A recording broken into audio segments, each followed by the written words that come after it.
Bismillahirrahmanirrahim. Alhamdulillahirabbil alamin. Arrahmanirrahim. Maliki yaumiddin. Iyyaka na'budu wa iyyaka nasta'in. Ihdinas siratal mustaqim. Siratal ladzina an'amta 'alaihim ghairil maghdubi 'alaihim waladdallin. الفاتحة إلى أرواح جميع سادتنا الصوفية أينما كانوا مشرق الأرض إلى مغاربها أن الله يولي درجاتهم في الجنة ومنفعنا بركاتهم وصالحهم وأنوارهم وعلى نفحاتهم في الدين والدنيا والآخرة. بسم الله الرحمن الرحيم. الحمد لله رب العالمين الرحمن الرحيم مالك يوم الدين إياك نعبد وإياك نستعين اهدنا الصراط المستقيم صراط الذين أنعمت عليهم غير المغضوب عليهم ولا الضالين. الفاتحة للروح صاحب راتب كتب الإرشاد وغوث العباد والبلاد الحبيب عبد الله بن علي الحداد وأصوله وفروعهم أن الله يعلي درجاتهم في الجنة وينفعنا بركاتهم وأسرارهم وأنوارهم وعلوم نفحاتهم في الدين والدنيا والآخرة. بسم الله الرحمن الرحيم. الحمد لله رب العالمين الرحمن الرحيم مالك يوم الدين إياك نعبد وإياك نستعين اهدنا الصراط المستقيم صراط الذين أنعمت عليهم غير المغضوب عليهم ولا الضالين.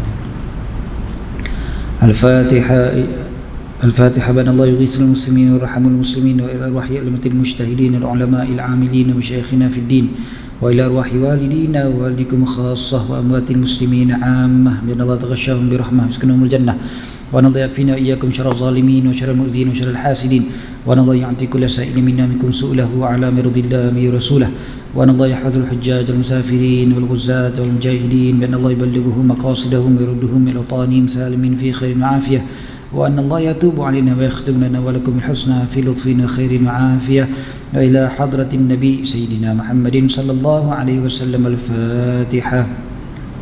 بسم الله الرحمن الرحيم. الحمد لله رب العالمين الرحمن الرحيم مالك يوم الدين إياك نعبد وإياك نستعين اهدنا الصراط المستقيم صراط الذين أنعمت عليهم غير المغضوب عليهم ولا الضالين. بسم الله الرحمن الرحيم. الحمد لله رب العالمين حمدا يوافي نعمه ويكافئ مزيده. يا ربنا لك الحمد كما ينبغي لجلال وجهك وعظيم سلطانك. اللهم صل وسلم على سيدنا وحبيبنا محمد وعلى آله وأهل بيته وصحبه أجمعين. اللهم إنا نسألك بحق الفاتحة المعظمة وسبع المثاني والقرآن العظيم أن تفتح علينا بكل خير وأن تجعلنا من أهل الخير وأن تحشرنا في ذرة أهل الخير وأن تعاملنا يا مولانا معاملتك لأهل الخير وأن تحفظنا في أدياننا وأبداننا وأنفسنا وأموالنا وأولنا وأصحابنا وأحبابنا من كل محنة وفتنة بؤس وضير إنك ولي كل خير متفضل من كل خير معطي لكل خير يا أرحم الراحمين. اللهم اغفر لنا ولوالدينا ولمشايخنا ولمعلمينا ولمن أحسن إلينا ولمن أوصانا إلينا ولمن أوصانا بدعاء ولجميع المسلمين والمسلمات والمؤمنين والمؤمنات الأحياء منهم والأموات برحمتك يا أرحم الراحمين. اللهم اغفر لنا وارحمنا وارض عنا وتقبل منا وادخلنا الجنة ونجنا من النار. اللهم اصلح لنا شأننا كله. اللهم زدنا ولا تنقصنا واكرمنا ولا تهنا واعطنا ولا تحرمنا ولا وارض عنا يا أرحم الراحمين. وصلى الله على سيدنا محمد وعلى آله وصحبه وبارك وسلم. الحمد لله رب العالمين. اللهم إنا نسألك رضاك والجنة ونعوذ بك من سخطك والنار. اللهم إنا نسألك رضاك والجنة ونعوذ بك من سخطك والنار. اللهم إنا نسألك رضاك والجنة ونعوذ بك من سخطك والنار. يا عالم السر منا لا تهتك الستر عنا وعافنا واعف عنا وكلنا حيث كنا. يا عالم السر منا لا تهتك الستر عنا وعافنا واعف عنا كلنا حيث كنا.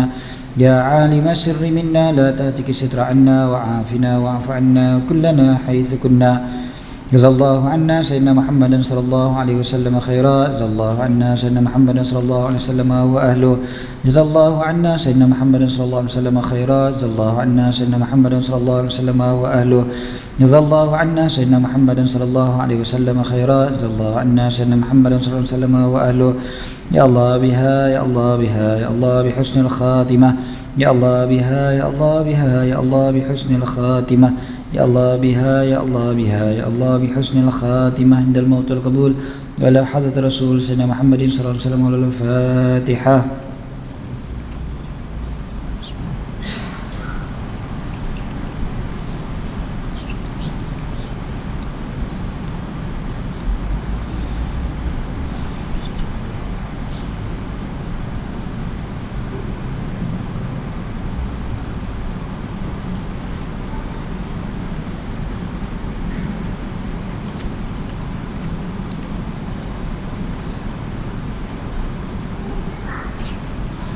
Bismillah, alhamdulillah, wassalatu wassalamu ala sayyidina rasulullah wa ala alihi wa sahbihi wa ala ma ba'd. Alhamdulillah, kita terus masuk pada fasal yang ke 40. Fasal yang ke-40. Qala al-musannif rahimahullah wa nafa'na bihi fid dharain amin. Faslun syurutul qudwati 11. Syarat-syarat mengikut imam ada 11. Yang pertama, alla ya'lama butlana salati imamihi bihadathin aw ghairihi. Jangan ia menyangka batal sembahyang imamnya dengan hadas atau lainnya. Saya suka betulkan terjemahan ini, bukan menyangka batal sembahyang, tetapi mengetahui. Alla ya'lam, bukan alla yazun ataupun alla ya'taqid. Kat sini betul-betul alla ya'lam, maksudnya tidak mengetahui batalnya sembahyang imamnya sama ada dengan hadas atau selainnya. Jadi syarat yang pertama daripada solat berjemaah ni, kita nak jadi makmum kepada seorang imam, adalah kita tidak mengetahui bahawa solat imam itu batal dengan sebab hadas contohnya, ataupun kufur contohnya. Contohnya macam mana? Maknanya kita tahu dia tu tak ada wudu, lepas tu kita semayang belakang dia, tak boleh lah kan? Itu confirm dah, kita dah jelas benda tu. Ataupun kita tahu dia bukan Islam, dia semayang, tak boleh lah semayang belakang dia kan? Ataupun kita berijtihad dengan ijtihad yang berbeza dengan dia dari sudut, contohnya macam kiblat tak tahu mana arah, lepas tu kita pun ijtihad ke sana satu tempat, yang dia pula ijtihad ke sana. Takkan kita semayang berjemaah pula dengan dia kan? Dia semayang ke sana, kita semayang ke sana kan? Jadi dalam keadaan kita tak tahu maknanya arah kiblat, kalau kita tak tahu, kita iktikad kan, kita ijtihad, kita usaha sedaya upaya untuk ambil tahu macam mana nak kiblat tu. Okey. Kemudiannya yang kedua, ada dekat-dekat sikit, alla ya'taqida wujuba qada'iha alaihi. Dia tidak beriktikad wajibnya qada solat itu ke atasnya, maknanya ke atas imam itu kan? Maknanya apa beza dengan yang pertama? Yang pertama batal, yang kedua tak semestinya batal tapi wajib qada. Contohnya apa? Solat hormat waktu. Solat hormat waktu kan wajib qada. Jadi kalau solat hormat waktu, tak bolehlah solat berjemaah. Maknanya sebab kita tahu solat imam tu perlu diqada. Jadi syarat yang kedua, kita tak ada i'tikad bahawasanya imam itu wajib qada. Walaupun kita pun hormat waktu juga. Sama-sama hormat waktu, atas apa juga sebab lah kan? Contohnya tak ada air, tak ada tanah kan? Jadi kita pun semayang hormat waktu. Jadi bila kita semayang hormat waktu, dia pun solat hormat waktu, sama-sama berjemaah, tak boleh. Kita dia kan? Sebab kita tak boleh i'tikad dia wajib qada solat tersebut. Okey, itu yang kedua. Yang ketiga, wa alla yakuna ma'muman. Dan tak boleh imam itu adalah seorang makmum ketika dia ikut, bukan selepas ikut ataupun sebelum ikut. Ketika ikut tu dia tak boleh dalam masa yang sama dia jadi imam dan juga makmum kan? Dia tak boleh begitu. Dia mesti dia bebas ketika tu, barulah kita boleh ambil dia jadi imam. Kalau dia masbuk tu cerita lain kan? Kalau dia dah sambung lagi satu rakaat, dua rakaat tu, waktu dia semayang tu dia bukan makmum, dia dah semayang seorang waktu tu kan? Jadi itu tak kira lah. Ni kita cerita ketika kita ikut dia tu, dia menjadi makmum. Okey. Hatta kalau semayang Jumaat sekalipun, semayang Jumaat dia jadi dia masbuk contohnya, dia masbuk, dia tambah lagi satu rakaat. Lepas tu kita boleh semayang belakang. Dia kata Syekh Ibn Hajar, Tetapi kita kena sembahyang 4 rakaat. Kan? Pasal kita tak dapat berjemaah dengan imam tu, kan? Jadi kita kena sembahyang 4 rakaat lah. Tapi boleh ikut dia sebab dia dah tak jadi makmum ketika tu, dia sembahyang seorang.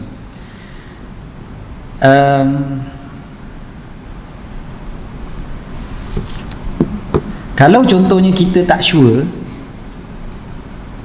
tak boleh tau. Contohlah kata dia orang duduk diri sebelah-sebelah, dia orang berdiri sebelah-sebelah tu, kita pun tak sure siapa imam siapa makmum. Biasanya makmum belah kanan, kan? Biasanya begitu. Tapi kita tengok yang belah kanan pakai serban, pakai jubah, yang belah kiri pakai seluar jin, kan? Kita kata siapa ikut siapa ni? Kita tak sure contohnya. Kalau kita tak sure, kita tak boleh ikut dua-dua. Sebab kita tak tahu siapa yang jadi makmum, kan? Kita tak boleh ikut diorang. Macam mana cara kita nak ikut? Kita kena tunggu diorang rukuk contohnya. Contohlah, kan? Jadi kita tengok siapa dulu. Dia ni rukuk dulu, dia ni lah yang ikut. Manalah tahu, kan? Tantah kawan yang pakai seluar jin tu, dia tak tahu kata makmum patut duduk belah kanan, kan? Dia duduk belah kiri. Mana kita tahu, kan? Jadi kita pun tak sure mana satu yang makmum, mana satu imam. Kalau dia ke belakang sikit, mungkin kita dah boleh yakin dah yang depan lah imam, yang belakang makmum. Katalah dia orang berdiri tu betul-betul sebelah-sebelah, kita tak tahu. Jadi kita tak boleh sembahyang belakang dia orang, sebab kita tak tahu dia tu ikut orang ataupun dia sembahyang sendiri. Sampailah bila rukuk tu. Jadi caranya macam mana kalau kita risau, kalau kita nak rukuk kan kena tunggu lama pula, kita angkat takbir sembahyang seorang dulu. Kita berdiri belakang dia orang juga, kita angkat takbir sembahyang seorang dulu, sampailah kita nampak siapa salah seorang daripada dia orang yang rukuk dulu contohnya, barulah kita niat ikut dia. Jadi kita makmum lah. Waktu tu kita dapat sembahyang jemaah lah, kan? Okey. Hanya senang ceritanya kita mesti yakin kata imam tu dia bukan menjadi makmum, kan? Pada masa yang sama. Okay, yang keempat, wala ummiyan, dan juga bukan seorang ummi. Seorang ummi dalam bahasa Arab, kalau baca bahasa Arab dia, kan, nampak ada perkataan wala ummiyan. Ummi ni kalau kita baca dalam semayang, kita baca, kita ke selawat pada Nabi SAW, kita tahu Nabi tu adalah Nabiyil Ummi, kan? Maksud ummi pada Nabi SAW adalah tidak boleh membaca dan menulis, kan? Nabi tak baca dan tak menulis. Tapi dalam kitab fiqh, bila sebut ummi, bukannya tak kerti baca, tak kerti tulis. Maksud ummi dalam kitab fiqh adalah yang mana dia tidak betul bacaannya, bacaan Al-Fatihah dia. Bacaan Fatihah dia tu tak betul. Tak betul macam mana? Tak betul yang menyebabkan batal solat lah. Kalau tak betul tu sekadar kita kata apa namanya ni, tak cukup terang ke, tak cukup pedas ke, tak cukup tebal ke, itu tak apa lagi, kan? Ini memang kesalahan yang kita pernah sebut dulu, kesalahan yang menyebabkan batal Fatihah. Contoh ubah huruf, kita kata itu, kan, ubah huruf, ataupun sabdu dia tak baca, kan, sabdu tak baca. So kita dah tahu dia macam tu, memang kita tak boleh ikut dia lah. Adapun kalau Fatihah dia betul, cuma kita kata bacaan surah dia tak betul, yang tu kita masih boleh sembahyang lagi belakang dia, sebab surah tu kan sunat je, yang ni wajib, yang ni rukun. So yang tu kena pastikan. Sebab saya dapat soalan ni semalam kot, kemarin, seorang wanita yang mak mertua dia sembahyang mengimamkan anak-anak, tapi dia kata mak mertua dia ni baca surah memang tak betul, dia kata tajwid lintang pukang.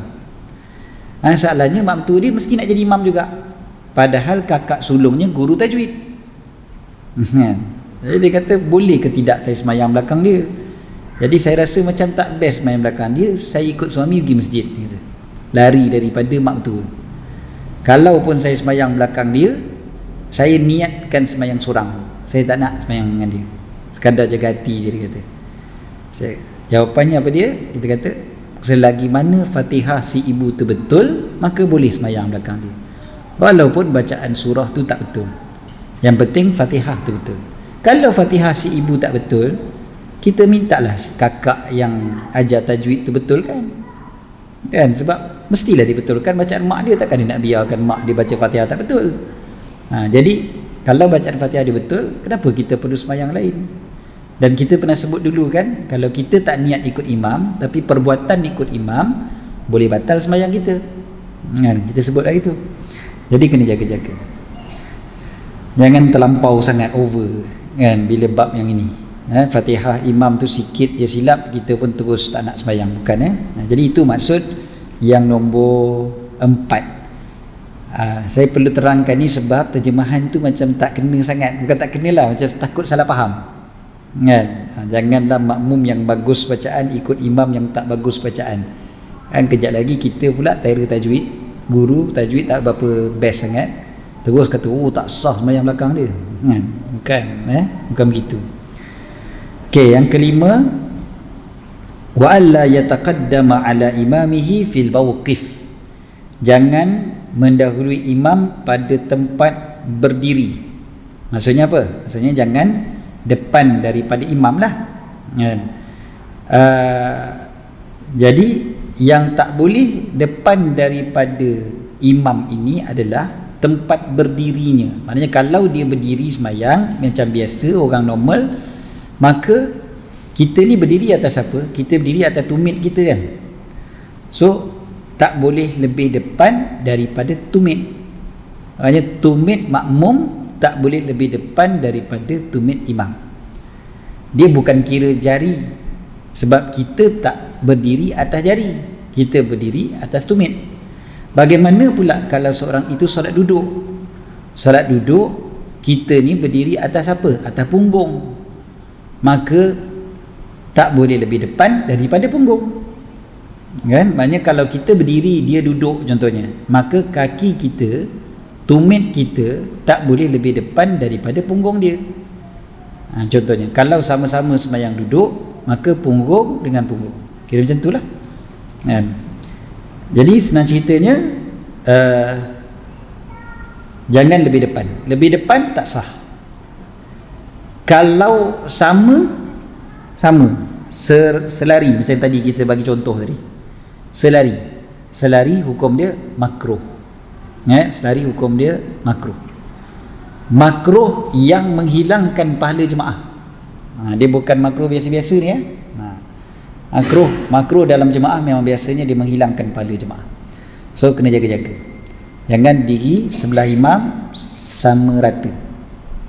Sebab apa dia jadi makruh? Salah satu faktornya adalah risau kita terkehadapan sikit batal.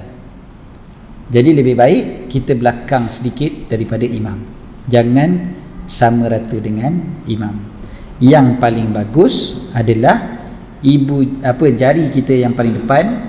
Jari kita yang paling depan, biasa kalau kaki ibu jari, kan. So ibu jari lah paling depan sekali biasanya.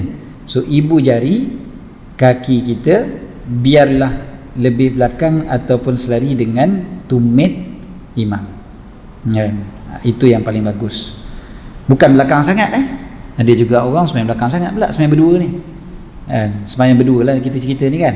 Jadi janganlah belakang sangat, kan? Paling bagus sekali tumit kita ni selari dengan belakang, ibu jari kita selari dengan belakang tumit imam. Itu dah paling bagus. Bukan selari, Ini mengikut jumhur ulama daripada 4 mazhab. Berbeza dengan ustaz-ustaz Wahabi aja. Ustaz Wahabi dia akan ajar mesti selari, sebab dia ambil zahir hadis saja. Zahir hadis kata Nabi ambil sahabat suruh letak belah kanan, dia kata. Dah kalau dah belah kanan, dia kata kanan lah, bukan belakang, dia kata. Yang sebenar-benarnya kalau ke belakang sedikit tu pun masih namanya kanan, bukan kiri. Jadi hadis tu tak bertentangan pun dengan apa yang ulama kata. Tapi sebab dia nak ambil zahir sahaja, dia tak ambil pula yang lain. Jadi yang lain, apa ulama kata? Supaya tidak terkehadapan daripada imam yang menyebabkan batal. Jadi oleh kerana itulah ulama sebut makruh kalau selari, bukan sunnah, bahkan makruh. Okey. Seterusnya wa alla ya'lam intiqalati imamih, mengetahui perpindahan pergerakan imamnya. Perpindahan itu maknanya perpindahan daripada satu perbuatan kepada satu perbuatan yang lain lah.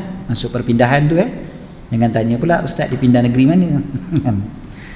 Jadi dia mengetahui ataupun dia boleh menyangka bagaimana ataupun bila imam tu bergerak kan. So dia tahu rukun yang berikutnya ataupun rukun yang selepas daripada rukun itu pun boleh juga.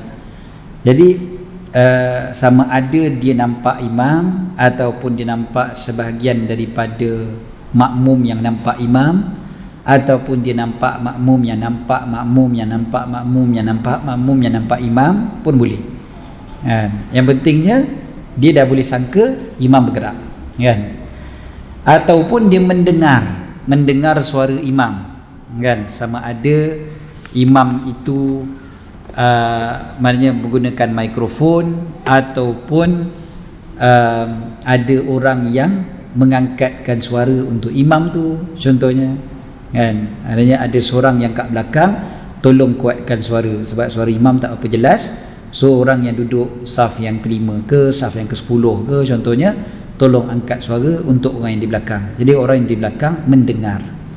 So sama ada dia melihat ataupun dia mendengar kan. Ini macam mana ni? Ini kalau bukan ini kalau di masjid. Ini kalau di masjid. Dalam masjid cukup kalau hanya semata-mata dengan dengar. Tapi kalau di luar masjid mesti boleh nampak. Mesti boleh nampak. Tak boleh cukup sekadar dengar. Mesti boleh nampak. Jadi macam mana nak boleh nampak? Maknanya sama ada dia nampak makmum yang nampak imam, ataupun contohnya dia nampak melalui cermin contohnya, ataupun melalui CCTV. Yang penting dia nampak kan? Ataupun contoh macam ni kan, masjid kita ni kaca kat luarnya kan, so dia semayang kat luar contohnya, dia semayang kat luar masjid, imam kat dalam, tapi kan kaca kan dia boleh nampak, dan dia boleh akses pun pada imam ni kan, pintu tingkap tu dia boleh masuk aja. So dia boleh masuk kat situ dan dia boleh nampak, jadi kat situ dia boleh semayang dengan imam. Tapi kalau dia tak nampak, contohnya dia dinding ni kan, dinding, dia pula semayang paling depan sekali, dia kat luar masjid. So kalau dia dekat luar masjid, dia tak boleh nampak imam, maka tak sah semayang dia kan. Dia mesti boleh nampak imam ataupun nampak imam dan sebagainya. Ini kalau dalam masjid tak ada masalah, dalam masjid tak nampak pun tak apa.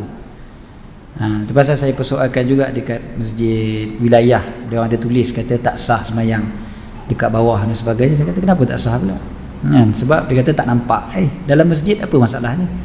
Dalam masjid tak nampak pun masih lagi sah, yang penting dengar yang penting boleh tahu pergerakan imam. Kalau luar masjid, dekat rumah kita contohnya, kat rumah contohnya mesti boleh nampak.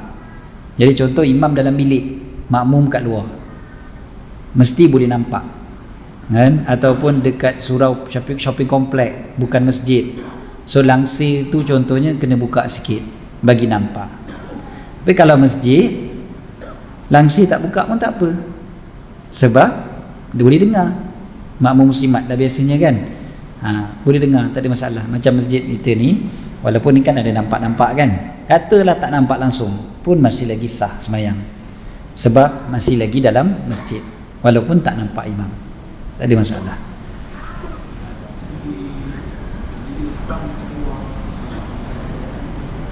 Dia kita nampak orang yang nampak imam sampailah ke ujung, dia tak ada masalah. Sebab dia bersambung-sambung nampaknya kan. Walaupun kita kat luar, bukan kata Masjid Haram, kata dalam masjid ni pun, katalah dia melimpah orang semayang sampailah ke seberang jalan belah sana kan, melimpah panjang sampai ke sana, tapi kita nampak orang lain tu pun nampak sampai ke dalam ni, sampai nampak imam. Jadi boleh lah, tak ada masalah. Itu kalau dalam masjid. Kalau dalam masjid tak disyaratkan nampak. Luar daripada masjid disyaratkan nampak. Simple. Benda tu. Macam yang kita sebut tadi, macam main kat rumah lah. Main kat rumah, walaupun dengar tak cukup, kena boleh nampak. Hatta kalau melalui CCTV sekalipun, yang penting nampak. Ada kuliah pengajian, orang lelaki kat bawah, orang perempuan kat tingkat atas, tapi letak satu kamera kat depan ataupun kat belakang pun tak apa. Ada satu kamera CCTV pasang ke atas, orang perempuan depan dia orang ada skrin, so dia orang semayang nampak jemaah kat bawah, boleh, tak ada masalah. Yang penting dia nampak, kan? Okey. Ya. Itu syarat yang berikutnya. Yang ketujuh. Wa ay yajtami'a fi masjidin au fi salathi mi'ati dhira'in takriban. Sama ada mereka berkumpul di dalam satu masjid. Kalau dalam masjid, berkumpul dalam satu masjid, tak kiralah berapa jauh sekalipun, sembahyangnya sah. Okey. Kan contohnya macam masjid yang begitu besar, kan? Dia duduk belakang sekali, imam duduk depan sekali, sembahyang masih lagi sah, sebab dia berkumpul di dalam satu masjid. Okey. Tapi kalau bukan masjid, au fi thalathi mi'ati dhira'in takriban, atau tidak lebih daripada 300 hasta, lebih kurang, maknanya lebih kurang 150 meter, kan? 150 meter. Okey. Maknanya apa? Maknanya dia tak boleh jauh daripada imam ataupun daripada jemaah yang terakhir sekali. Okey, lebih daripada 150 meter, lebih kurang. Ada yang ulama kata daripada akhir saf dalam masjid, ada yang kata daripada akhir masjid. Okey, maknanya contohnya macam mana? Kalau kita semayang, kata dah 3 saf aja, lepas tu orang tu kat luar tu lebih daripada 150 meter sampai dekat saf yang ketiga, tapi sampai dekat ujung tu tak sampai 150 meter, maka ulama kata dalam mazhab Syafi'i sampai kepada akhir saf tu. Tapi kalau memang jemaah sampai melimpah keluar, tak ada masalah, tu memang bersambung terus, kan? Apa jauh pun tak apalah, sampai 2 kilo 3 kilo pun tak apa. Dia bukan jarak daripada imam tau. Bukan jarak daripada imam. Kalau jarak daripada imam 150 meter je, Masjidil Haram memang tak lepas lah. Bukan jarak daripada imam. Jarak daripada makmum tu kan. Kalau makmum tu dah melimpah keluar, maknanya terus tak ada masalah. Tapi jangan antara makmum yang terakhir dengan kita yang nak semayang ni lebih daripada 150 meter, lebih daripada 300 hasta. Ni kalau di luar masjid, kalau di luar masjid. Itu maksud dia, sama ada berkumpul dalam masjid ataupun pada jarak 300 hasta. Maknanya kalau rumah tadi tu yang kita sebut dari 2 tingkat contohnya kan, memang betul putus saf. Dari segi saf tu kita nampak macam putus. Tapi kalau dia tak lebih daripada 150 meter, maka tak ada masalah. Boleh, sembahyang masih lagi sah. Boleh sah lagi berjemaahnya. Jemaahnya sah. Walaupun merintangi jalan. Soalan tu sangat bagus. Walaupun merintangi jalan, walaupun merintangi sungai. Walaupun merintangi sungai, contoh macam Masjid Jami' KL, kan? Masjid Jami' ada sungai kan? So merintangi sungai pun masih lagi sah. Yang penting jaraknya yang dikira, dan tidak ada halangan untuk sampai kepada imam tu lah. Contoh kalau yang menghalang tu adalah tembok sebesar-besarnya, itu tak boleh lah, kan? Tapi sungai tu dia tak kira sebagai menghalang, kita masih lagi boleh sampai kepada imam tu. ataupun jalan yang sibuk kan, masih lagi kita boleh sampai lagi pada imam tu. Tapi kalau tembok, macam mana kita nak sampai? Jadi tu cerita lain. Jadi 150 meter ataupun 300 hasta tadi tu, 300 hasta, tapi 300 hasta ni dikira lebih kurang lebih kurang.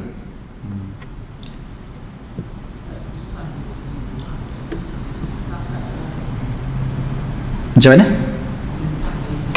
Jemaah, betul. Dia ada satu lagi tambahan dekat situ sebenarnya. Dari segi saf tu adakah kita dapat ataupun tidak? Ya, kita tak dapat pahala tu kalau kita sengaja berdiri seorang-seorang kat belakang. Tapi kalau kita dalam proses nak pergi ke depan, sembahyang masih lagi sah. Dan kita dah masih dapat pahala berjemaah dan pahala saf tu insya-Allah kalau kita memang dalam proses ke depan. Contoh kan, contohnya macam masjid tu besar, dia takbir dekat pintu. Dia nak pergi ke depan, jemaah dekat depan ni. Tapi kalau dia tak takbir dulu, dia akan terlepas takbiratul ihram dengan imam ataupun rakaat pertama dengan imam. Jadi dia takbir dulu kat belakang tu, sorang-sorang. Tapi sikit-sikit dia berjalan. Dia berjalan satu langkah, dia berhenti, satu langkah dia berhenti kan. Dia berjalan sikit berhenti, jalan sikit berhenti, sampailah ke depan. Rakaat keempat baru sampai ke depan. Contohlah masjid besar kan. Sembahyang dia sah dan dia dapat pahala sah tu. Tak, dalam masjid tak apa. Kalau dalam satu masjid tak apa. Dalam satu masjid tak ada syarat tu. Sebablah gunakan perkataan atau dekat sini nombor 7 ni ada perkataan atau maknanya dalam satu masjid atau jarak 300 hasta. Maksudnya apa? Kalau luar masjid maka jarak tu 300 hasta. Okey. Contoh ialah kita dari luar lah. Kita dari luar masjid kan. Kita park dekat luar, kita terus angkat takbir. Boleh ke tidak? Itu dia. Cukup ke tidak? Kalau lebih daripada 150 meter ataupun 300 hasta maka tak boleh. Okay? Dan kita sebut tadi lebih kurang.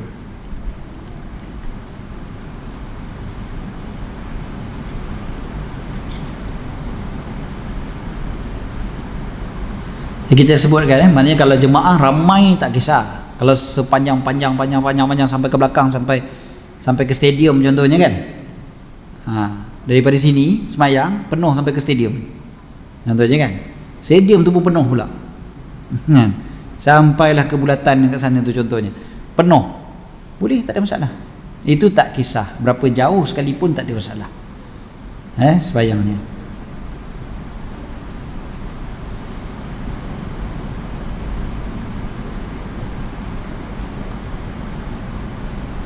Seterusnya yang ke-8, wa ayyan wiyal qudwata awil jama'ata. Dia mestilah berniat untuk ikut imam tu ataupun niat semayang dia berjamaah. Okey, semayang sama ada niatnya, sama ada dia niat mengikut imam ataupun niat berjamaah. Niat ikut ataupun niat berjemaah dia nampak macam sama, tapi yalah, maknanya niat berjemaah pun dah cukup dah, walaupun kita tak tahu imam siapa apa semua kan. So ataupun dia tak ada niat jemaah tapi dia niat ikut imam yang kat depan dia tu contohnya kan, itu niat jemaah lah tu. Lagi yang ke-9, wa ay yatawafaqa nazmu salataihima. Hendaklah aturan sembahyang makmum dan imamnya selari. Yakni jangan pula imam sembahyang khusuf sedangkan makmumnya sembahyang maktubah. Maksudnya apa? Perbuatan tu sama. Perbuatan imam dengan makmum tu sama pada perbuatan yang zahir beza rakaat tak ada masalah, beza niat tak ada masalah. Tapi kalau seorang sembahyang gerhana, seorang lagi sembahyang fardu, yang gerhana tu pula diikut cara yang paling bagus, iaitu 2 kali berdiri, 2 kali rokok, baru 1 rakaat kan. Main cara yang paling bagus. Sebab gerhana ni dia ada macam-macam cara. Dia boleh juga gerhana sembahyang 2 rakaat macam biasa je. Kalau dia sembahyang gerhana yang 2 rakaat macam biasa je, dan siapa nak ikut dia sembahyang isyak contohnya, boleh je. Tapi kalau dia sembahyang gerhana yang 2 kali berdiri dan 2 kali rokok baru 1 rakaat, maka kan dah beza dah perbuatan dia tu. Dia berdiri, dia rokok, lepas tu berdiri lagi sekali, habis baca surah, rokok lagi sekali, kan? Lepas tu baru i'tidal, baru sujud. Jadi kan perbuatan tu berbeza dengan solat fardu. Jadi kalau berbeza dengan solat fardu macam tu, maka tak boleh lah. Ataupun sembahyang jenazah, dah tentulah berbeza, kan? Imam sembahyang jenazah, kita sembahyang fardu zuhur contohnya, memang tak boleh lah, kan? Sebab memang berbeza terus pada perbuatan yang zahir. Maksud perbuatan yang zahir itu maknanya kalau yang tak zahir tak ada masalah. Contohnya niat yang berbeza tak ada masalah. Kita tak tahu imam tu sembahyang apa, kita boleh ikut dia. Yang penting kita tahu sembahyang dia tu macam kita lah, macam biasa lah. Tak ada jenazah depan dia, sekarang bukan waktu gerhana, so secara umumnya dia akan sembahyang sama je lah macam kita. Jadi kita boleh sembahyang belakang dia, tak ada masalah.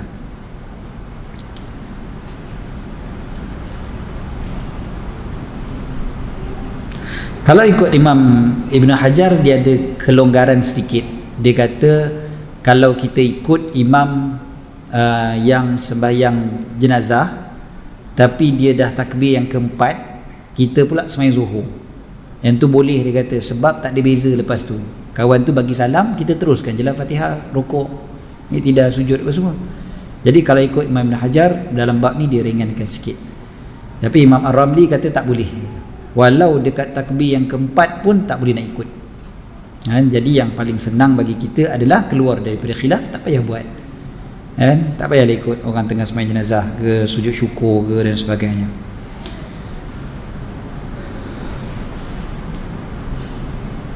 Seterusnya yang ke-10,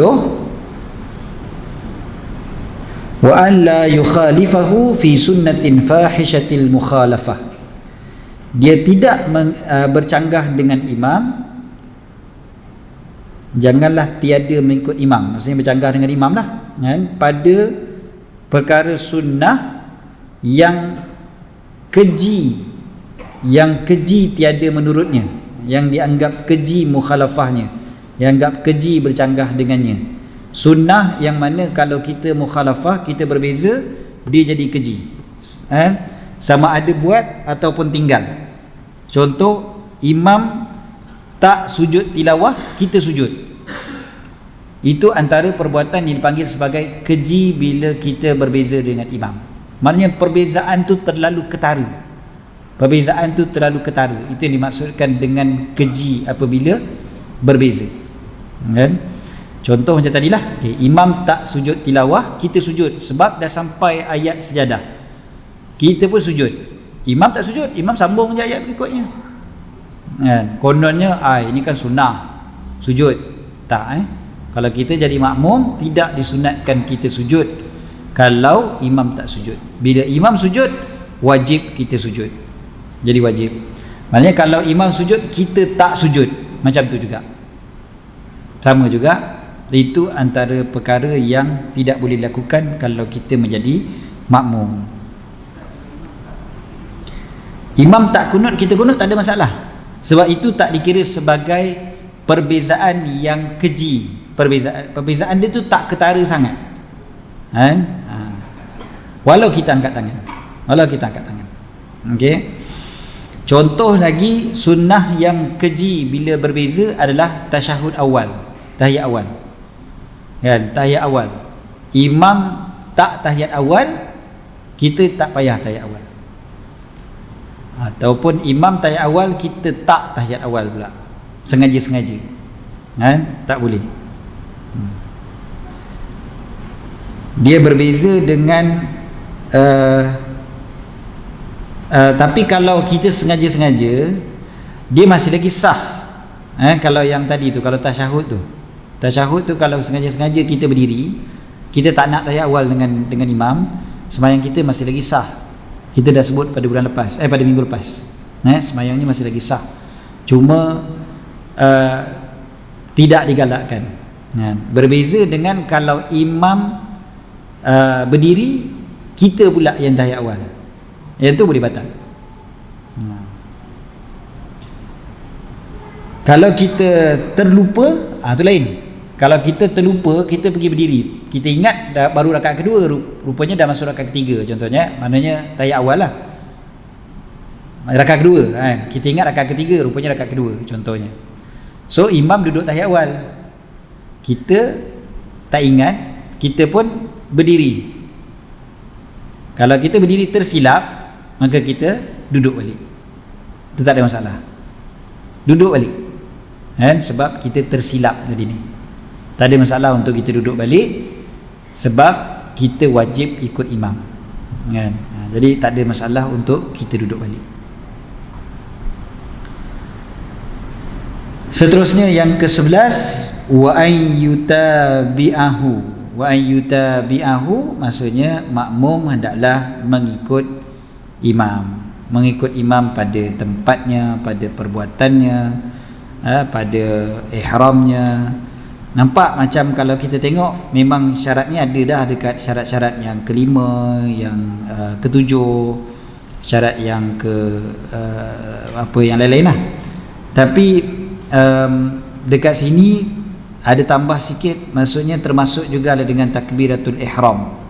Bila kita sebut imam, makmum kena ikut imam, maksudnya makmum tak boleh sama dengan imam ataupun lebih dulu daripada imam. Makmum kena ikut imam, maksudnya makmum kena selepas daripada imam pada rukun fi'li dan juga pada takbiratul ihram serta beri salam kan? Yang tu kita dah sebut pun sebelum daripada ni. Takbiratul ihram kita tak boleh sama dengan imam, kita kena ikut imam. Maksud ikut imam, mesti imam dah sampai huruf ra, ketika Allahu Akbar barulah kita boleh start dengan huruf hamzah Allah kan? So Allahu Akbar itu selepas daripada imam kan? Jangan sama dengan imam atau lebih awal daripada imam. Kalau kita sama dengan imam, tidak sah solat, tak sah solat. Itu kena jaga-jaga. Saya perhatikan ada jemaah-jemaah kita ni kadang-kadang buat benda tu. Imam Allah, dia pun Allah kan? Imam belum habis lagi takbir, dia takbir dah. Itu kena jaga-jaga. Dalam mazhab Syafi'i benda tu boleh menyebabkan tak sah solat. So kena jaga-jaga. Bagi salam, Assalamualaikum kan, huruf mim sampai huruf mim baru kita start Assalamualaikum. Jadi kita dah sebut hari tu berkaitan dengan Assalamualaikum.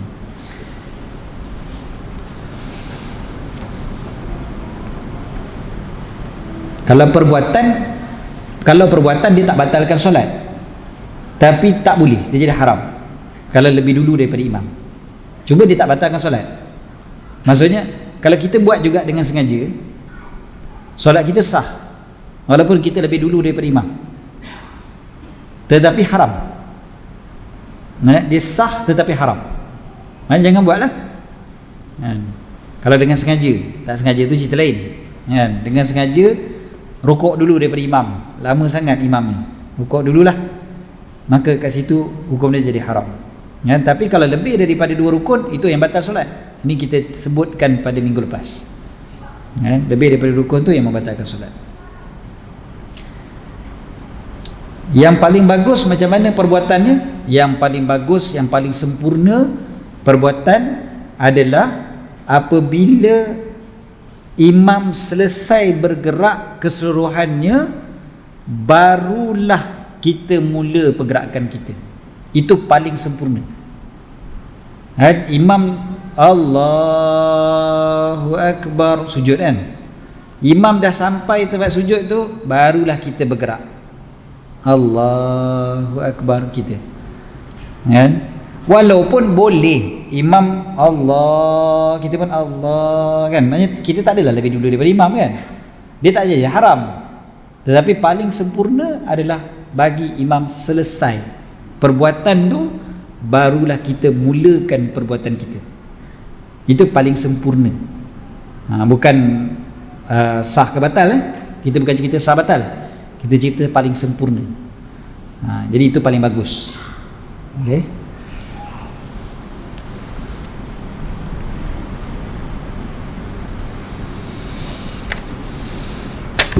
Okey, seterusnya.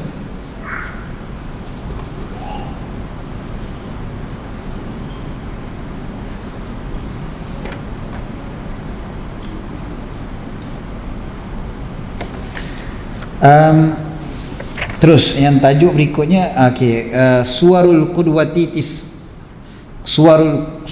qudwati tis'un, gambaran makmum dengan imam ni berjemaah ni ada 9. Kan? Yang sah ada 5, yang batal 4. Yang 5 yang sah adalah laki ikut laki, perempuan ikut lelaki, khunsa ikut lelaki, perempuan ikut khunsa, perempuan ikut perempuan. Yang tak sah ada 4, lelaki ikut perempuan, maknanya imam tu perempuan, makmum tu lelaki. Kan? Lelaki ikut khunsa, maknanya khunsa jadi imam, makmumnya lelaki, tak sah. Yang ketiga, khunsa ikut perempuan, imam perempuan, makmum khunsa, tak boleh. Yang kelima, yang keempat, khunsa ikut khunsa, pun tidak sah. Sebab apa? Sebab khunsa ni dia ada kemungkinan dia lelaki, mungkin dia perempuan. Jadi kalau dia ikut lelaki, sah. Seperti kalau lelaki ikut lelaki, ataupun seperti perempuan ikut lelaki. Maknanya dua-dua dia boleh. Dan orang perempuan jadi makmum kepada khunsa, khunsa tu jadi imam, boleh. Sebab khunsa tu mungkin lelaki, maka orang perempuan boleh ikut lelaki. Kalau khunsa tu perempuan pun, orang perempuan boleh sembahyang belakang orang perempuan, jadi sah juga. Tapi khunsa tak boleh ikut khunsa, sebab manalah tahu khunsa yang imam tu yang perempuan, khunsa yang makmum tu pula yang lelaki.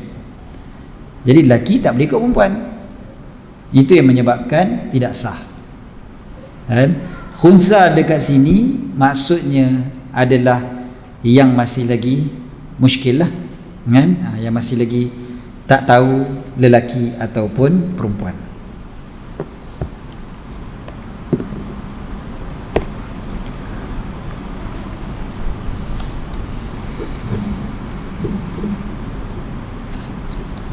Ni tapi bukan maknyah khunsa ni maksudnya khunsa sungguh lah, kan? Bukan yang reka-reka tiba-tiba khunsa sebenarnya, padahal daripada lahir dia elok je lelaki, kan? Bukan ada dua kemaluan, elok je lelaki, memang lelaki lah, kan? Tiba-tiba je jadi perempuan, lepas tu kata khunsa, itu tak betul, kan? Tapi kita tak nafi, memang ada dalam masyarakat kita khunsa ni, memang ada, kan? Memang ada yang lelaki, ada juga yang satu tu dia khunsa, yang kesiannya dia khunsa, tetapi dan dia ni macam perempuan, dia ni memang maknanya walaupun dia khunsa, tetapi yang lebih dominan bagi dia adalah sifat wanita. Cuma mak bapak nak anak lelaki, maka dipaksanya si anak tu menjadi lelaki, maka disuruh makan pil hormon supaya melelakikan si anak. Padahal memang dia khunsa, so dia ada dua-dua, so kau kena jadi lelaki juga, mak bapak paksa. Tapi akhir sekali dia yang stres, dan akhir sekali dia jadi perempuan semula. Dan itu memang berlaku dalam masyarakat kita, kan? Dan ada orang yang tertentu, yang terkenal jugalah, yang rupa-rupanya memang dia khunsa, dan bila dia jadi perempuan, rupanya bila dia tak makan lagi pil hormon tu, maka makin nampak dia tu perempuan, dan lepas tu memang teruslah dia jadi perempuan, kan? Okey, ini tak ada kaitan dengan yang meniaga barang semua tu, itu kena tanya JAKIM. Okey,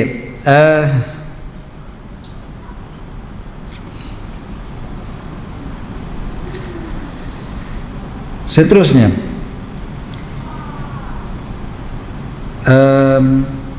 kita sebutkan tentang ni habis berkaitan dengan sembahyang berjemaah. Sembahyang berjemaah selesai lah. Tak ada dah. Okey, betul. Ada soalan pasal sembahyang jemaah? Ya.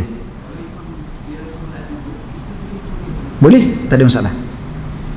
Imam sembahyang duduk, kita boleh sembahyang belakang dia sebab sembahyang dia sah kan? Cuba kita tengok yang syarat yang pertama, syarat yang kedua tu kan. Dia tak ada yang syarat-syarat. Maksudnya dia tak payah qada sembahyang dia sebab dia sembahyang tu dalam keadaan memang dia tak payah qada lah. Memang dia ada keuzuran untuk sembahyang duduk kan.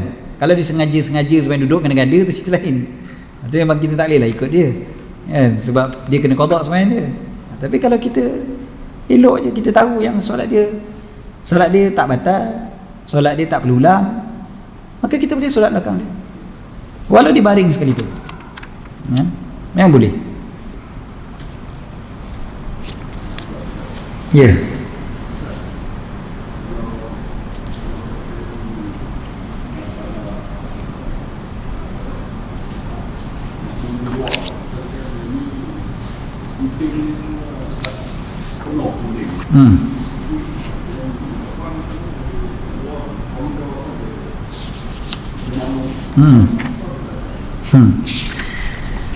Kalau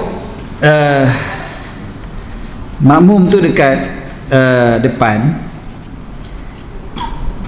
ataupun kita kata tadi dekat dalam dekat koridor, dan koridor masjid dikira hukum masjid dalam mazhab Syafi'i, maka dia dikira sebagai dalam masjid. Jadi walaupun dia tak nampak imam, kalaupun dia tak nampak imam tetapi dia mendengar suara imam, maka sembahyang dia sah kan? Walaupun dekat koridor. Berbeza dengan kalau di luar. Contoh masjid tu tak ada koridor, jadi dia duduk di luar.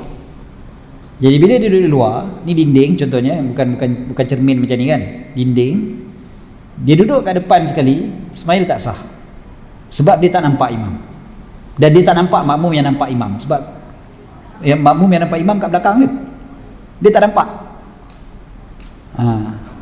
jadi tak sah sebab dia tak nampak. Ni kalau kita cerita kalau kat luar kadang setengah-setengah masjid tu dia kecil, dia tak ada koridor-koridor, kat luar tu dah jalan kan, kat luar tu jalan. Jadi kita pun katalah sembahyang Jumaat kat luar tu, jadi kena jaga-jaga sebab kita tak nampak imam.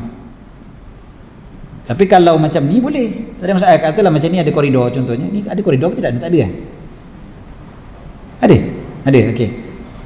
Situ tu koridor, belah sini ada jalan ada pathway ada ni, okey. Boleh sembahyang itu kan? Boleh, tak ada masalah. Katalah ni dinding, ni tak ada masalah lah sebab ni memang cermin kan, nampak. Bahkan cermin ni pula boleh buka. Lagilah memang tak ada masalah, memang confirm tak ada masalah. Tapi katakanlah ni dinding tutup semua, masih lagi boleh sembahyang belakang tu sebab dia dikira masjid. So bila dia masjid, dia masih lagi boleh sembahyang walaupun tak nampak. Ya.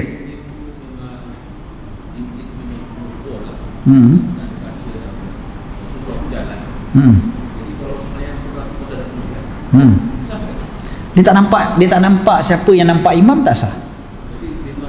Kena ke belakang sikit. Ya, daripada pintu tu ke belakang. Betul. So daripada pintu tu nampak orang dalam, so daripada pintu tu dan ke belakang semua boleh lah, tak ada masalah lah. Jangan lebih depan daripada tu, sebab dia tak nampak. Okey,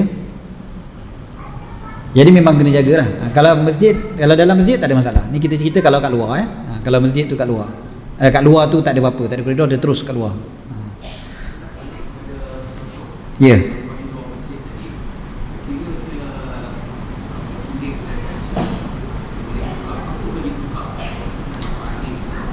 Tak perlu buka.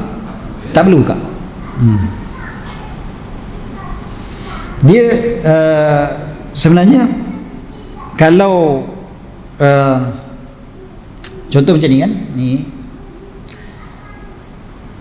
walaupun dia boleh katakanlah ni semua tutup sampai belakang, tapi dia boleh sampai pada imam dengan cara buka pintu, maka semayang dia sah walaupun pintu tak buka.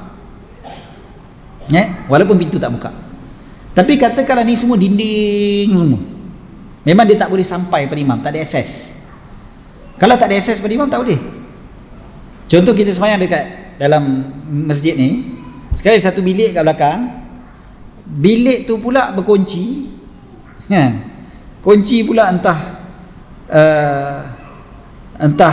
bukan kunci lagi dah, bukan kunci, dipaku, kita kena kurung, contohnya dipaku pintu tu, jadi kita tak boleh nak keluar. Jadi kalau pintu tu dipaku, kita tak boleh keluar, kita tak boleh semayang walaupun kat dalam masjid sekalipun, sebab kita tak boleh akses pada imam. Tapi kalau pintu tu tutup, masih boleh. Kunci masih boleh buka, maknanya masih boleh lagi. Tapi paku tak boleh. Jadi yang penting kena ada akses pada imam. Kalau boleh ada akses pada imam, dan semayang sah. Dengar dan ada akses pada imam. Akses pada imam ni maksudnya dengan apa cara sekalipun, yang penting boleh sampai. Okey.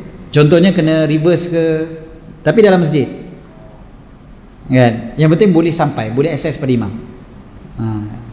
Jadi kalau boleh akses pada imam, dan dengar pula imam punya pergerakan, sembahyang kita sah. Kita boleh berjemaah dengan imam tu bila kita berada dalam satu masjid. Di luar masjid, maka itu yang kita sebut pula dia ada syarat tambahan.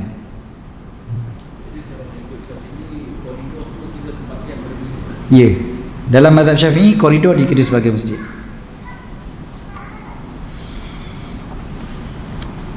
Kalau berniaga kat koridor macam mana? Berniaga dalam masjid hukumnya makruh. Berniaga dalam masjid hukumnya makruh.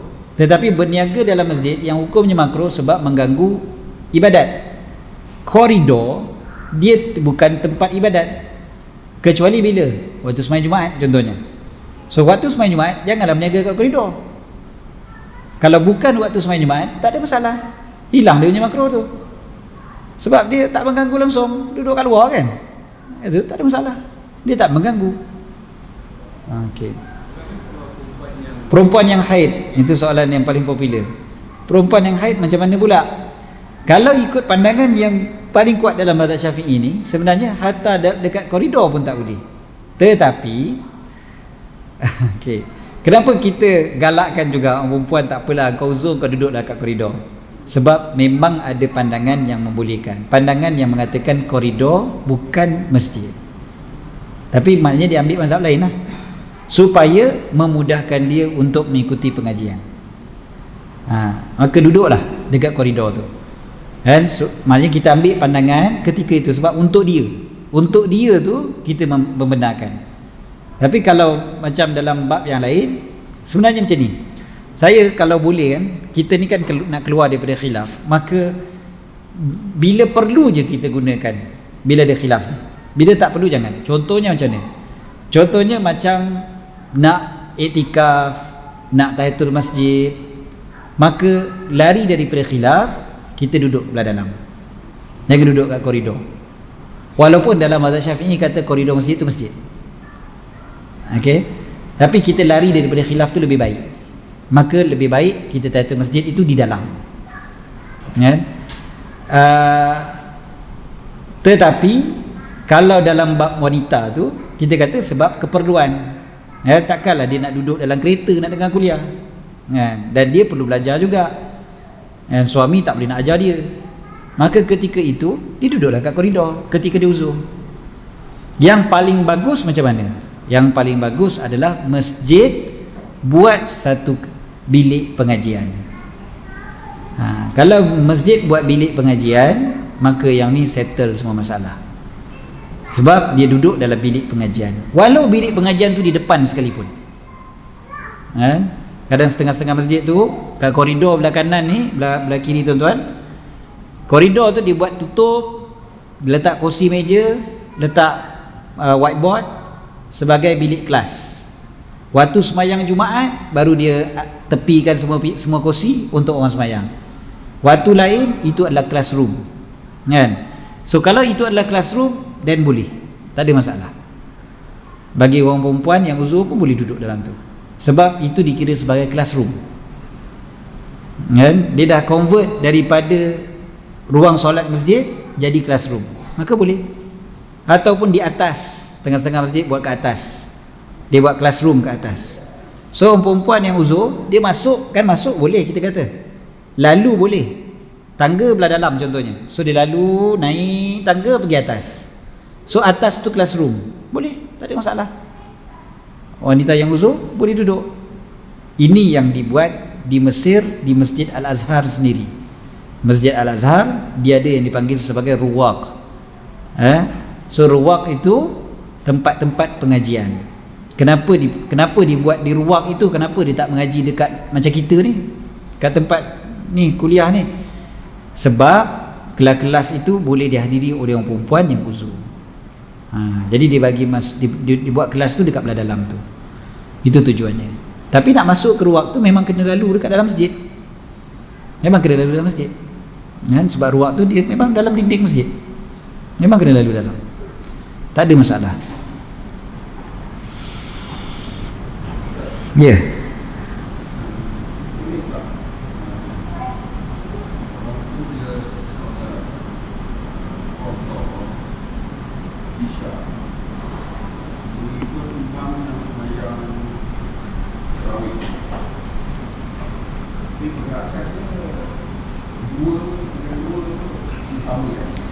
Bilangan rakaat yang berbeza tak ada masalah. Bilangan rakaat yang berbeza tak ada masalah. Yang penting pergerakan tu tak berbeza. Jadi kalau sembahyang Isyak dengan sembahyang tarawih, pergerakan tak ada beza. Bilangan rakaat yang berbeza, kan? So kalau kita sembahyang Isyak, dia sembahyang tarawih, boleh. Katakanlah sembahyang 2 rakaat tarawih tu, lepas tu kan naik lagi 2 rakaat, dia sambung berjemaah dengan imam pada rakaat yang seterusnya tu, solat tarawih yang kedua, boleh juga. Maksudnya imam sembahyang 2 dengan 2, kan? Jadi bila imam bagi salam, dia naik atas, dia baca Fatihah. So lepas tu imam pun berdiri, baca sembahyang lagi sekali, kan? Takbir, doa iftitah. So bila imam takbir, dia niat pula ikut imam tu sekali lagi. So dia 2 kali niat ikut imam, yang pertama dengan yang kedua. So dia ada gap sekejap yang dia sembahyang seorang, boleh, tak ada masalah. Jadi dia dapat sembahyang berjemaah penuh lah maknanya, kan? 4 rakaat tu dia dapat sembahyang jemaah, cuma ada gap sikit lah yang dia sembahyang seorang. Lain tu semua dia sembahyang jemaah, boleh. Sembahyang berjemaah kan kita sebut hari tu, dia boleh je kita dah sembahyang baru kita masuk dengan jemaah. Dia bukan mesti daripada awal terus berjemaah tu. Dia boleh juga kita dah sembahyang, lepas tu baru imam sembahyang, kita ikut imam tu, boleh. Jadi dalam bab tarawih dengan sembahyang Isyak, dia boleh begitu. Pilihan untuk dia lah.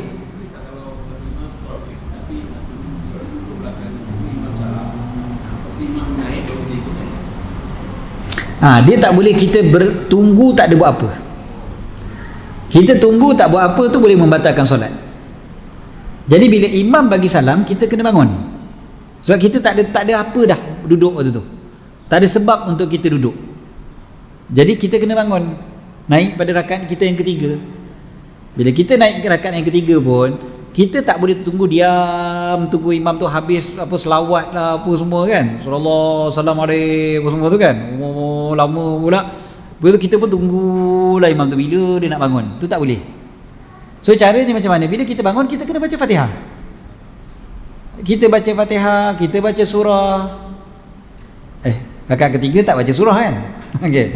So kita baca Fatihah, imam naik, kita ikut dia. Katalah kita dah habis baca Fatihah tadi, imam baru baca Fatihah, tak apa. Lepas imam baca tu tak apa, kita tunggu lah, diam, sebab imam tengah baca Fatihah. Lepas tu imam baca surah, kita tunggu sampai habis imam baca surah, imam rukuk, kita pun rukuk. Waktu tu tak apa tunggu, sebab kita sudah bersama dengan imam. Kalau kita tak bersama dengan imam, kita tak boleh tunggu, kosong, tak buat apa-apa. Ya.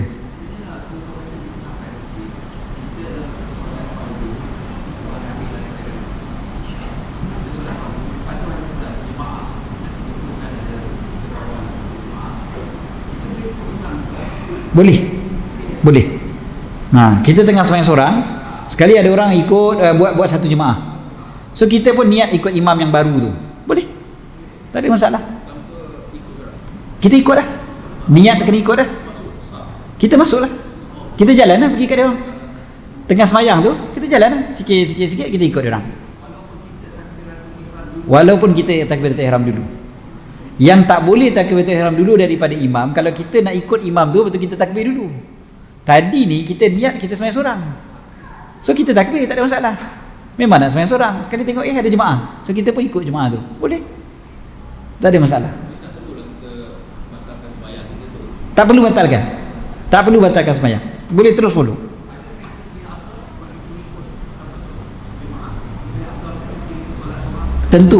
Tentu lebih afdal sembahyang berjemaah daripada sembahyang seorang. Memang lebih afdal sembahyang berjemaah daripada sembahyang seorang. Okey, kalau kita dah sembahyang satu rakaat pun boleh. Sampai kita rakaat yang keempat, imam baru rakaat ketiga. So imam bangun, kita pun duduk tahiyat akhir. Jangan ikut dia. Kalau kita ikut dia, dah jadi 5 rakaat pula kita sembahyang. Kan? Kita dah rakaat keempat, sembahyang isyak kan. Jadi imam naik rakaat keempat, kita pun baca tahiyat akhir, kita duduk. Bila kita duduk tahiyat akhir, kita boleh tunggu imam tu sampai habis, lepas tu kita salam sama-sama, ataupun kita bagi salam dulu. Kalau kita bagi salam dulu, maknanya kita dah berpisah dengan dia lah, mufarakah lah, berpisah lah daripada dia. Tak apalah, korang naik lah, aku pergi dulu, macam tu lah kiranya. Itu boleh. So ada 2 cara kat situ. Tak boleh. Yang tu boleh diam, sebab kita sedang menunggu imam. Dalam berjemaah tak ada masalah kita tunggu. Dalam jemaah kita jadi makmum, kita boleh tunggu imam, tak ada masalah. Macam imam baca panjang apa semualah kan, kita diam aja. Boleh, tak ada masalah. Yang salah adalah kita diam, tak ikut jemaah. Kita seorang-seorang diam, macam yang tadi tu, diam, tak ikut lagi jemaah, sebab jemaah dah habis.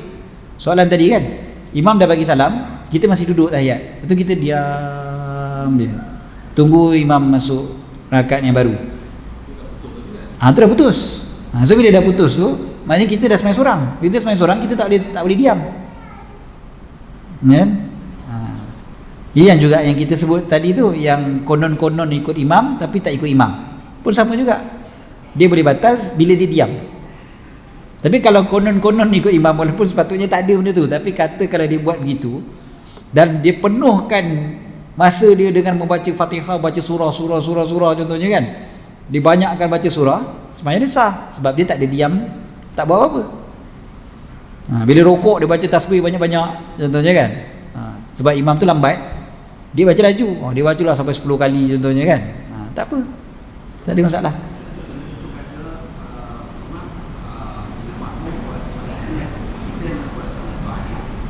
Okey, boleh, tak ada masalah. Kan kita sebut tadi, niat yang berbeza tak ada masalah. Niat yang berbeza tak ada masalah. Yang penting perbuatan tu ada beza ke tak, itu je. Jadi kalau niat beza, sama. Sembahyang hajat dengan sembahyang sunat sama je. Memang sembahyang sunat 2 rakaat. Dan apa juga sembahyang sunat 2 rakaat ni kan sama je, melainkan sembahyang gerhana tu cerita lain lah. Sebablah kita bagi contoh tadi sembahyang gerhana, ataupun satu lagi sembahyang raya. Kan beza kan, sembahyang raya sebab dia ada takbir pula lepas takbiratul ihram. Itu yang ada perbezaan. Ya.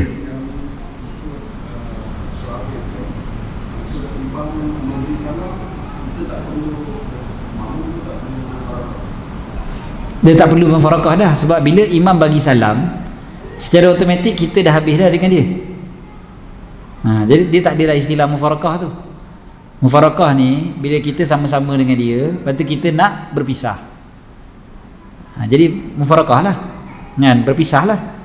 Tapi kalau dia dah bagi salam, kita tak payah mufarakah pun, memang automatik, memang dah berpisah dah. Ya. Ya. Yeah. Kita lambat 2 rakaat masuk. Dalam rakaat ketiga kita bangun, boleh tak kita baca surah pada rakaat ketiga yang keempat? Rakaat ketiga imam tu, tetapi kita rakaat pertama, kan? Kita baru rakaat pertama, boleh, tak ada masalah. Kita boleh baca surah.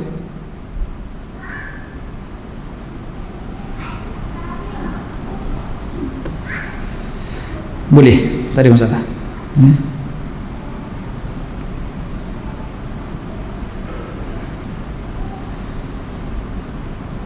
Ada soalan?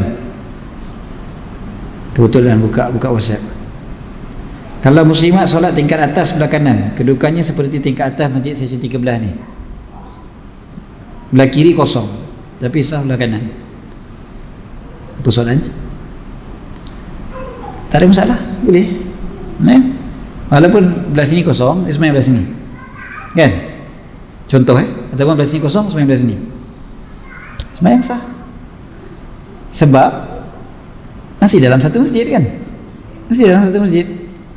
Masih dalam satu masjid, tak kisah semayang belah sana ke, semayang belah sana ke, semayang belah sana ke, semayang dia sah.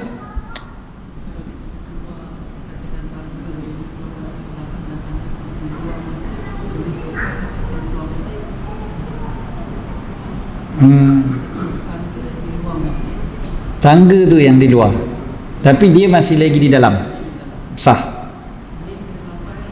Dia boleh sampai pada imam. Disyaratkan kalau atas dengan bawah, disebutkan kalau atas dengan bawah, dia begini kaedah dia pula, dia bukan mesti keluar ikut tangga, tapi andai kata dia jatuh ke bawah, dia masih lagi berada di belakang daripada imam ataupun selari dengan imam, maka sembahyang dia sah. Itu je, jangan depan daripada imam.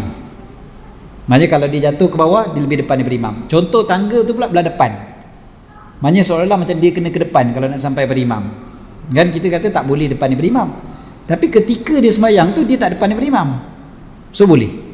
Sama macam tadi, tangga dekat luar, tapi dia sembahyang tu di dalam, so dia dikira waktu dia sembahyang tu dia berada dalam masjid ataupun tidak. Memang ada sebutkan tentang atas dan bawah ni, atas dan bawah. Kalau imam di bawah, makmum di atas, ataupun imam di atas, makmum di bawah.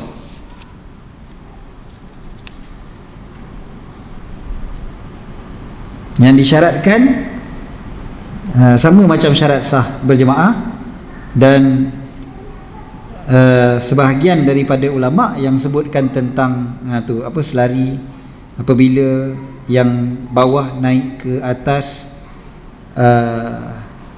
kepalanya akan bersentuh dengan kaki orang di atas.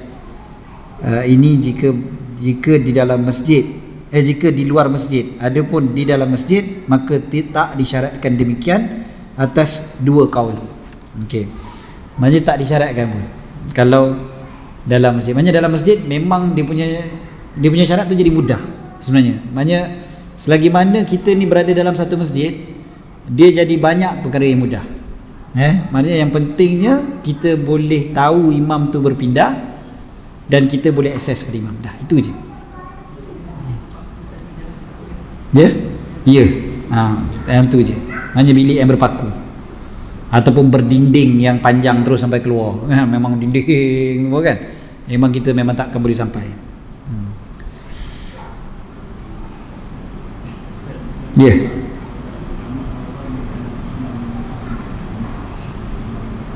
Macam mana imam?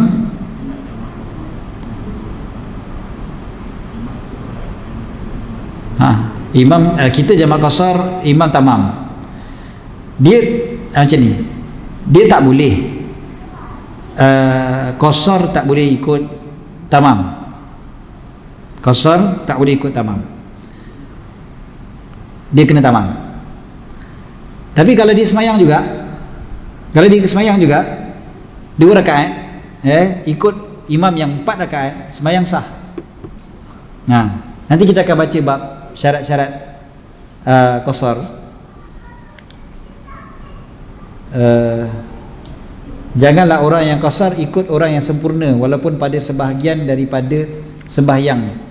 Maknanya dia tak menepati syarat qasar. Maksudnya sepatutnya, maknanya wajibnya dia kena sembahyang 4. Kalau imam tu sembahyang 4, maknanya wajib dia buat begitu, kan? Tetapi katakanlah dia tak tahu, maka dia pun sembahyang 2, kan? Dalam keadaan dia tak tahu, kata 2 tak boleh ikut 4, qasar tak boleh ikut tamam, maka sembahyang dia masih lagi sah, kan? Dia tidaklah sampai membatalkan, hanya dia mufaraqah. Imam naik, dia duduk tahiyat akhir, lepas tu dia bagi salam, dia mufaraqah, maka sembahyang dia masih lagi sah, kan? Tapi jangan saya saja buat lah, kan? Jangan saya saja buat.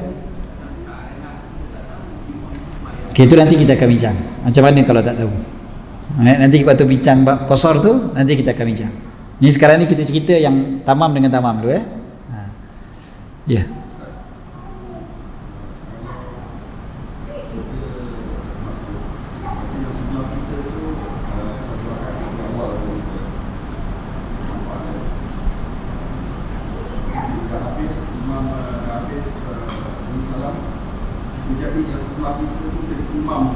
Masbuk dengan masbuk. Kita ikut belah kiri kita, boleh. Cuma afdal ke tidak, yang tu je. Boleh tu memang boleh, tapi afdal ke tidak, jawapannya untuk keluar daripada khilaf tak payah buat. Sebab ada khilaf kat situ. Sama ada boleh ke tidak tu sebenarnya ada khilaf. Okey. Tetapi pandangan yang kuat dalam mazhab Syafi'i kata boleh. Cumanya oleh kerana ada khilaf, lebih baik kita elakkan. Sebenarnya sendiri je lah, masbuk dengan masbuk. Betul. Maknanya bila kita dah masbuk tu, kita selesaikan je lah kita ni sembahyang. Silakan.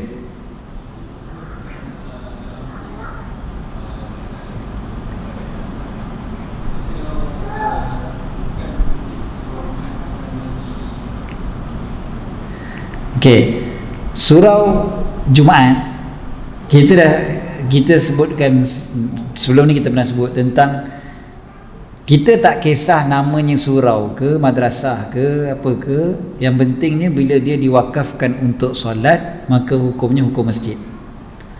Kalau dia diwakafkan untuk solat, maka hukumnya hukum masjid. Jadi walaupun namanya kita panggil surau, okey, tapi kalau dia tak diwakafkan untuk solat, walaupun dia buat sembahyang Jumaat, maka hukumnya bukan hukum masjid. Jadi kalau hukumnya bukan hukum masjid, maka kena tengoklah syarat-syarat yang tadi tu, maknanya yang berada di luar masjid. Contoh kat mana? Contohnya PWTC, Surah Ar-Rahman, kan? PWTC ada sembahyang Jumaat kat situ. Kalau dia tak diwakafkan untuk solat kat situ, dia hanyalah pengurusan bangunan, meletakkan kat situ sebagai surau. Nanti besok lusa bila dia nak roboh, suka dia lah, sebab dia punya, kan? Dia tak wakafkan. Jadi surau itu hukumnya bukan masjid. Maknanya kena ikut lah syarat-syarat yang tadi tu. Dia kena boleh akses, boleh nampak juga, bukan sekadar boleh akses. Dia boleh nampak, makmum yang boleh nampak imam. Macam mana? Tak boleh. Kalau tangga dia kena ke belakang, kan? Mengundur tak boleh. Yang tu kena jaga maknanya, sebab betul surau macam surau PWTC tu dia masalah juga sebenarnya kalau sembahyang belah atas. So kena jaga macam mana keadaan tu. Kalau tangga tu ke depan, okey. Salahnya tangga tu ada apa, pusing pula, kan? Bila kena pusing untuk sampai, kalau luar daripada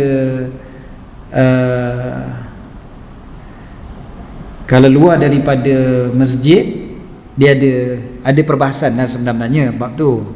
Saya wallah alam, saya tak tengok sebenarnya betul-betul macam mana masjid tu, dan saya tak tengok macam mana fatwa yang dah dikeluarkan. Sebab dia boleh je fatwa, dia boleh ambil pandangan yang kedua, pandangan yang ketiga dalam mazhab untuk memudahkan.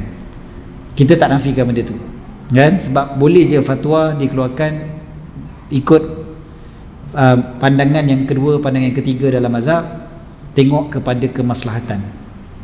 Jadi kalau ada kemaslahatan kat situ, sebab tempat itu terlampau sempit, tempat apa semua, maka dia ambillah pandangan-pandangan yang membolehkan, maka silakanlah, tak ada masalah. Maka kita kena tengok fatwa ketika tu. Kalau kita nak bicara secara spesifik tempat yang tertentu, maka yang tu perlu dilihat kepada fatwa. Tu pasal saya suka kalau orang kalau ada rasa ragu-ragu pada satu tempat, pada satu surau, pada satu masjid, kan, kat mana boleh semayang, kat mana tak boleh semayang, gini, maka rujuk pada fatwa. Bila fatwa dah keluarkan, maka settle masalah. Dan kita tak payah nak bincang dah ada fatwa dah. Kan? Fatwa daripada pihak yang berautoriti. Selesai. Maka hilanglah dispute yang ada. Ya. Yeah. Semayang hormat waktu mesti tamam. Kalau kita musafir boleh kosong. Walaupun hormat waktu. Boleh, apa masalahnya? Boleh, tak ada masalah. Hantar kapal terbang contohnya, boleh semayang 2 rakaat je. Sebab dia menggantikan yang wajib tu. Hormat waktu ni dia macam kita apa? Kita nak menghormati kan, memuliakan waktu tu. Jadi bila kita nak memuliakan waktu tu, kita solat seperti mana seolah-olah macam kita solat yang sah. Walaupun sebenarnya semayang kita tu tak boleh sebab kita tak ada air semayang, tak ada tayamum contohnya kan. Jadi kita pun semayang je. Maka semayang kita sama macam semayang kita yang kalau kita sah tu, semayang kita tu macam tu. Contohnya kalau 2 rakaat, maka semayang 2 rakaat je. Tak ada masalah. Ataupun contohnya kita tak boleh nak menghadap kepada kiblat. Kan? Tak boleh nak menghadap kepada kiblat. Jadi kita pun semayang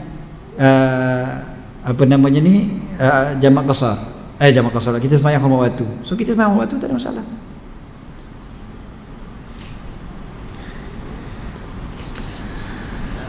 Ya. Yeah.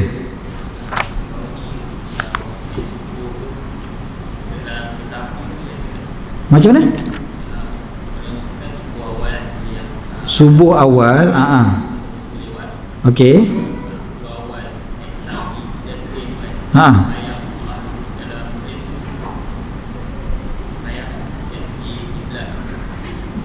Kalau semayang atas train, kalau dia tak dapat nak menghadap kiblat, bila dia tak menghadap kiblat, secara otomatik semayang ni memang hormat waktu, memang kena qada. Sebab dia tak dapat menghadap kiblat. Kalau dia boleh menghadap kiblat pula, tengok dia ada wuduk ke tidak. Kadang wuduk pula tak ada, contohnya. Jadi hormat waktu juga. Kalau boleh menghadap kiblat, boleh hormat waktu, boleh berwuduk dan solat. Kalau tak boleh hormat waktu, dan bila sampai dekat stesen walaupun dah habis waktu, maka semayanglah qada. Dia terpaksa kan, sebab apa, subuh awal kan, macam mana, subuh lewat, subuh lewat, jadi dia tak sempat nak semayang dulu kan, sebelum kereta api gerak. Jadi dia tak boleh semayang dulu. Kalau subuh awal dia sempat semayang dulu, okey, betul. So dia kena tunggu, dia nak tunggu train subuh tak masuk. Jadi dia naik train barulah masuk waktu subuh, dia turun daripada train subuh dah habis. Subuh dah habis. Dan dia tak boleh nak menghadap kiblat. Sebab tempat duduk dia begitu. Dan dia tak ada surau contohnya dalam train tu. Train ni sebenarnya dalam mazhab Syafi'i boleh ke tidak walaupun menghadap kiblat. Yang tu pun ada khilaf sebenarnya. Sebab dia tidak tetap di satu tempat. Dia bergerak. Beza dengan kapal terbang, kapal ni dikira sebagai tetap. Tetap. Kalau kapal terbang dikiaskan kepada kapal. Kias. Ulama yang tak nak kiaskan kapal terbang kepada kapal, mereka mengatakan sembahyanglah macam mana sekalipun dia kira hormat waktu. Walaupun kita berdiri elok, kita dah ada menghadap kiblat, ada wuduk kan, ada sejadah siap kan, tetap dikira sebagai hurmat waktu dan kena qada. Sebab mereka tak nak kiaskan kapal terbang dengan kapal laut. Sebab dikira kapal ni pergerakan dia perlahan, dia tak macam kapal terbang dan kereta api, kan? Jadi kapal ni dia macam berhenti di satu tempat, dia macam tetap di satu tempat. Maka oleh kerana itulah antaranya Syekh Hari Jumaah Mufti Mesir, dia meletakkan semayang atas kapal terbang kena qada. Tak kira lah macam mana sekalipun. Tapi fatwa di Malaysia meletakkan kapal terbang macam kapal, jadi tak payah qada. Itu fatwa di Malaysia. Jadi beza sikit dengan di Mesir.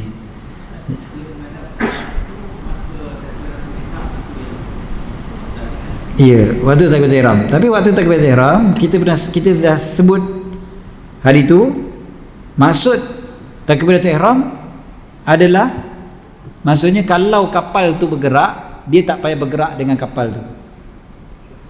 Bukan bermakna dia takbiratul ihram lepas tu dia yang bergerak. Itu tak betul, kan? Banyak waktu takbiratul ihram Allahu akbar, lepas tu dia pun bergerak, Bismillahirrahmanirrahim, alhamdulillah, itu dia yang bergerak. Yang kita kata takbiratul ihram tu syaratnya menghadap kiblat, maksudnya kalau kapal bergerak pun semayang dia masih lagi sah. Maksudnya dia tak payah nak bergerak. Kereta api ni saya lebih cenderung kepada pandangan yang mengatakan dia semayang macam mana sekalipun dia jadi hurmat waktu.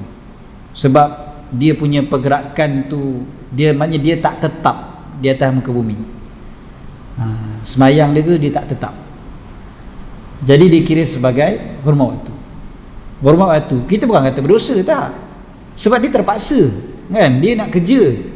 Kalau dia turun dekat mana-mana stesen, dia akan terlepas train, dia akan masuk kerja lambat, kan? Maknanya dia tak ada choice.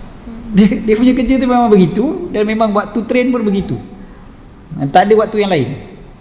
Jadi waktu tu maka dia terpaksa. Bila dia terpaksa maka dia semayang hurmat waktu. Tapi dengan syarat, bila dia boleh semayang, jangan pula nak hurmat waktu juga, kan? Maknanya kalau subuh masuk awal, dia kena cepat-cepat semayang, walau dekat tepi kereta api sekalipun, kan? Contoh train pukul 6, subuh 5.50, dia memang dah kena ada dekat terminal. Apa terminal? Dia panggil apa? Kereta api punya tu platform, platform, betul. Platform tu dia kena ada kat platform. So semayanglah kat platform tu. Jangan bagi alasan, saya kalau pergi surau nanti saya terlepas. Kenapa semayang kena kat surau? Semayanglah kat platform, kan? Maknanya itu baru betul. Orang kita masalahnya adalah dia dah terlampau manja, kan? Dia terlampau manja, dia nak semayang kena kat surau. Jadi bila pergi surau dia kata tak sempat. Yang tu salah. Dia tak boleh begitu. Dia kena cuba semayang di mana? Maknanya dekat platform, tepi kereta api dah semayang dia. Ataupun kereta api belum bergerak, dia masuk dalam kereta api ada surau contohnya. Kereta api belum bergerak, semayang. Saya hari tu semayang dalam train laju Mekah Madinah. Train laju Mekah Madinah pukul 4.30 pagi. Sampai di Madinah pukul dia 2.5 jam, pukul 7 pagi. Pukul 7 pagi dah habis subuh. Okay? Subuh waktu tu lebih kurang pukul 4.50. So 4.30 pagi belum subuh lagi, sampai dah habis subuh. Jadi macam mana cara dia? Alhamdulillah train berhenti dekat Jeddah. So dia Mekah, Jeddah, Madinah. So dia berhenti satu stesen. Jadi waktu dia berhenti tu saya semayang. Sebab bila Jeddah waktu tu mungkin dia sampai Jeddah tu dalam pukul 4.50 yang lebih kurang. Semayang subuh, lepas tu dia gerak, selesai, kan? Tapi tu pasal ngam-ngam, okey lah. Kalau kena subuh masuk pukul 5.30, contohnya, kan? Maknanya tak sempat. Tapi kalau subuh masuk lambat, biasanya habis pun lambat. Jadi mungkin sempat bila kat Madinah pula. Jadi itu contohlah. Maknanya jadi kalau kita boleh pilih, kita pilih, kan? Kita kena pandailah timing, kan? Tapi ini ceritanya tak boleh sebab dia bekerja dan kereta api pula tak, jadual tu tak kena dan sebagainya. Kita kata sembahyang hurma waktu ni dia last option Dia bukan boleh saja-saja kan? Dia tak boleh saja-saja, tak apalah, hurma waktu je lah, nanti qada je lah, itu tak boleh kan? Ya.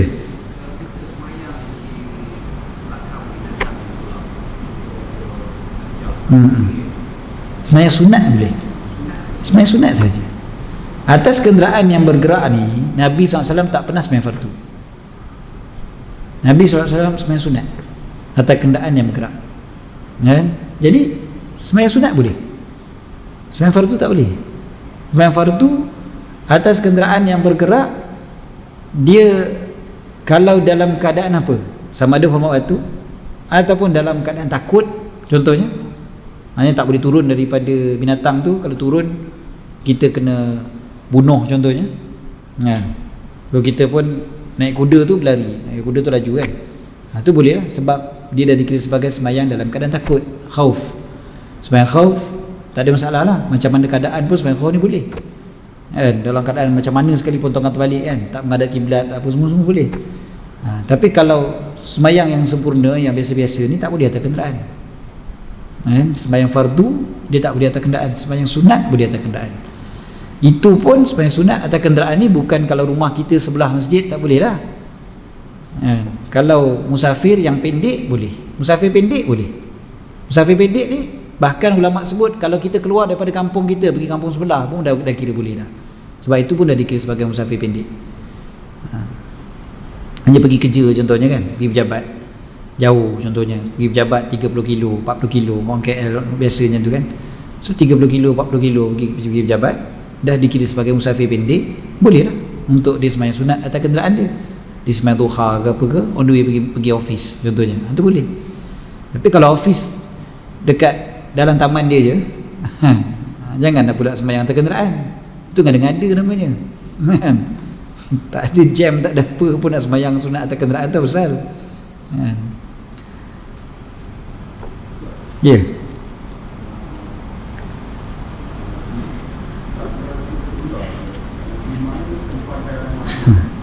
Soalan yang bagus sebenarnya. Makmum dengan imam, kalau nak takbiratul ula ataupun takbiratul ihram, makmum dapat fadilat takbiratul ihram bila dia terus takbir selepas imam takbir, ataupun terlambat sedikit, dia tak boleh terlambat sedikit kecuali apa? Kecuali dia nak contohnya meluruskan saf ataupun nak bersiwak, benda sunnah kan? Ataupun macam hari tu tanya handphone nak apa, tutup handphone punya bunyi contohnya kan, nak silentkan handphone, maknanya benda yang ada kemaslahatan solat. So dia lambat dengan sebab yang itu tak ada masalah. Tapi kalau dia lambat tu dengan sebab dia jawab WhatsApp dulu, contohnya kan, nak mula-mula nak silent kan, sekali ternampak pula ada WhatsApp masuk, jadi tak apalah, jawab kejap, duduk dia pun tutup kan, baru sembahyang.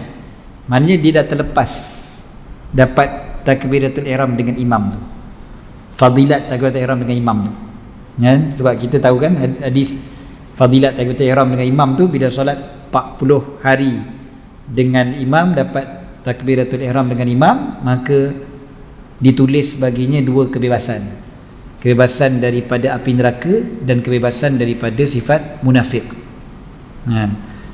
Jadi nak dapat takbiratul ihram dengan imam tu, itu dia punya syarat dia. Jadi kalau imam takbir Allahu Akbar, kita pun Allahu Akbar, dapat. Allahu Akbar, kita gosok gigi sikit, Allahu Akbar, boleh, masih lagi dapat kan?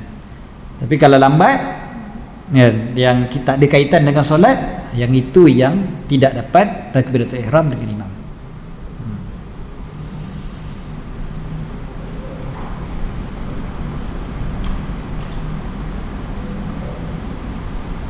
Jelas? Okey. Masa kita dah habis ni. So pasal yang ke-42 kita akan baca pada minggu depan insya-Allah. Solat jamak qasar, solat musafir tu kan. Yang itu 42, 43 dan 44 kan. Sebelum tu saya nak tambah sikit berkaitan dengan siapa yang paling layak jadi imam. Siapa yang paling layak jadi imam ni berkaitan dengan solat berjemaah. Yang paling layak jadi imam asalnya adalah pemerintah. Pemerintah. Agung ke, sultan ke, contohnya kan. Dia memang dialah yang paling layak jadi imam bagi satu-satu masjid. Kan? Maknanya kalau dia jadi imam sepatutnya manusia tak pelik. Tapi kita ni kalau YB ke sultan jadi imam terus ambil gambar terus, viral terus. Sepatutnya dia benda tu tak pelik sebab memang dia paling layak jadi imam.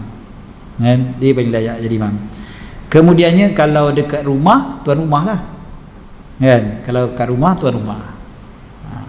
Paling layak jadi imam.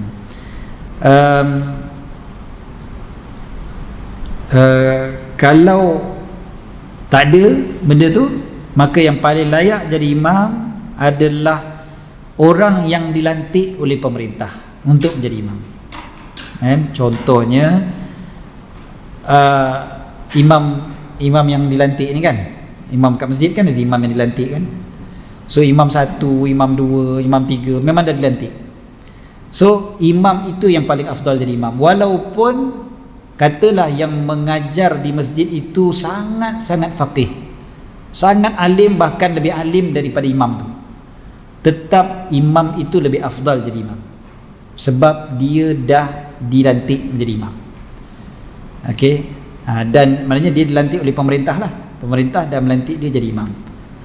So dia lebih afdal daripada orang lain. Kemudiannya kalau tak ada dia ataupun baru nak pilih imam, contohnya jawatan kuasa masjid yang memilih siapa yang jadi imam, hanya belum ada siapa-siapa dah ni ceritanya, ataupun kita sama-sama kita dekat RNR ke, dekat mana-mana ke, maka yang paling afdal jadi imam adalah al-afqah, yang paling faqih, yang paling faham hukum hakam agama.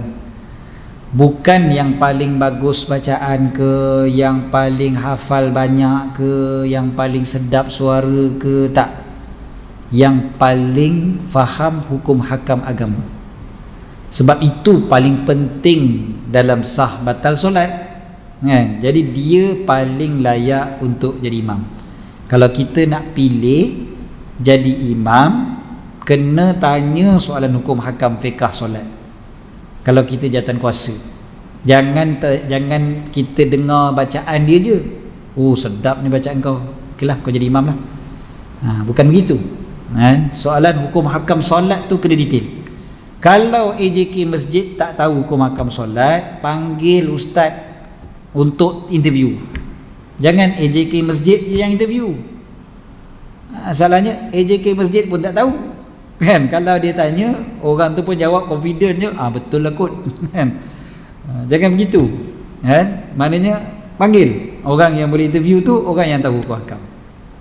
Jadi baru tahu dia ni faham ke tak hukum hakam solat kan. Kemudiannya kalau fahamnya sama je, contohnya kita dengan kawan-kawan kita sama je, sama-sama tahu ataupun sama-sama tak tahu kan, maknanya sama level, waktu tu barulah pilih yang paling betul bacaannya. Maknanya tajwid dia paling kena, dan sebahagian ulama kata yang paling banyak hafalannya. Itu baru baru kita pilih. Kemudiannya kalau sama juga kan, kita dengan kawan kita ilmu pun sama, bacaan Quran pun lebih kurang sama, kita dengan kawan kita, tengok siapa yang lebih warak. Siapa yang lebih warak? Kita dengan kawan kita. Kita pun tahu kadang-kadang kawan kita lebih warak daripada kita. Warak maksudnya dia meninggalkan yang syubhat. Dia meninggalkan yang syubhat, tentulah meninggalkan yang haram. Yang syubhat pun dia tinggalkan. Maknanya dia ni lebih, kita kata biasa bahasa Melayu kita guna istilah lebih soleh lah daripada kita kan? Lebih baik lah daripada kita. So siapa yang lebih baik itu yang lebih afdal. Kemudiannya yang lebih awal hijrah ataupun bapanya.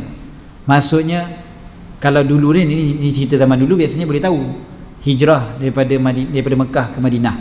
Siapa yang lebih awal hijrah, dia lebih afdal, ataupun keturunan dia. Kemudiannya siapa yang lebih dulu Islam. Siapa yang lebih dulu Islam. Contoh, satu orang tu mu'allaf, baru masuk Islam 5 tahun. Ni bukan mu'allaf dah lah, tapi dah 5 tahun masuk Islam. Kita pula dari lahir Islam. Dari segi pengetahuan sama aja kita dengan dia. Contohnya, sebab dia dah 5 tahun Islam, ilmu lebih kurang sama aja kita. Baca Quran pun lebih kurang macam kita juga. Warak pun lebih kurang sama aja kita juga.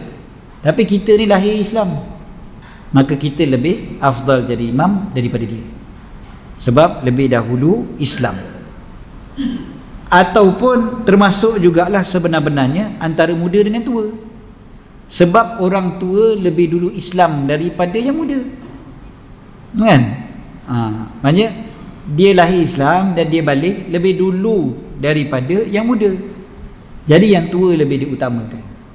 Ini kita kata tadi kalau yang tadi tu sama tapi kalau yang muda yang bacaan Quran bagus, yang tua bacaan Quran tak bagus, yang muda lah jadi imam, kan? Sebab bacaan tu lebih diutamakan daripada umur. Kita kata kalau sama, maka barulah tengok pada umur. Kemudiannya keturunan. Kalau sama je, umur pun sama, semua sama, barulah tengok pada keturunan. Keturunan siapa yang lebih mulia, kan? Lepas keturunan, barulah tengok kepada apa yang dipanggil sebagai reputasi. Reputasi maknanya orang ni lebih dipuji, lebih dilihat bagus, lebih orang sebut-sebut kebaikan dia berbanding yang seorang lagi. Lepas reputasi, tengok pula pakaian. Kalau sama je semua, baru tengok pakaian. Siapa pakaian lebih bersih.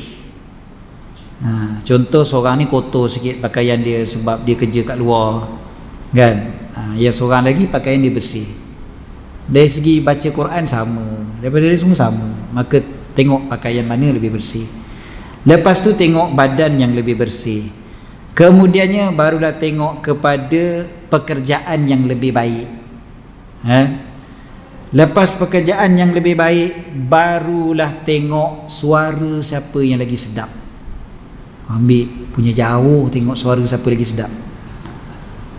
Kita punya style terus lompat ke suara siapa lagi sedap untuk jadi imam. Kan salah tu sebenarnya tu. Suara siapa lagi sedap ni tuas nombor berapa? Nombor apa tadi? Saya tulis nombor. Ada nombor tak tadi? Berapa? 12. Ambil kan, berbelah-belah tu baru kita jumpa suara siapa paling sedap. Jadi jangan terus melompat suara paling sedap. Suara sedap ni tetap belakang. Lepas tu barulah siapa yang fizikal dia lagi baik. Dikira juga tu. Dikira juga. Lepas tu kalau sama juga semua, barulah cabut undi. Cabut undi je lah. Habis cerita dah sama semuanya, cabut undi je lah. Okey. Senang ceritanya, Islam letakkan sebenarnya senarai ni, letakkan satu persatu bagaimana nak memilih seorang imam. Dia ada pilihan, dia ada dia punya keutamaan dia. Sebab keutamaan ni semua ada kaitan sebenarnya dengan peranan imam tu. Sebenarnya semua tu ada kaitan dengan peranan imam. So peranan imam bukan suara paling sedap yang nombor satu. So tu sebablah tak diutamakan suara sedap. Suara sedap ni diutamakan menjadi Bilal. Bilal diutamakan suara sedap. Sebab dia nak memanggil orang datang, maka memang suara sedap itu berperanan dalam menjemput orang datang. Jadi Bilal pilih suara yang paling lantang dan paling sedap. Itu Bilal. Selain daripada mesti tahu waktu sembahyang. Tapi imam, suara sedap ni nombor 12 ke nombor 13 kata saya kalau kira sekali dengan pemimpin tadi. Dia jadi nombor 13. Wallahu a'lam.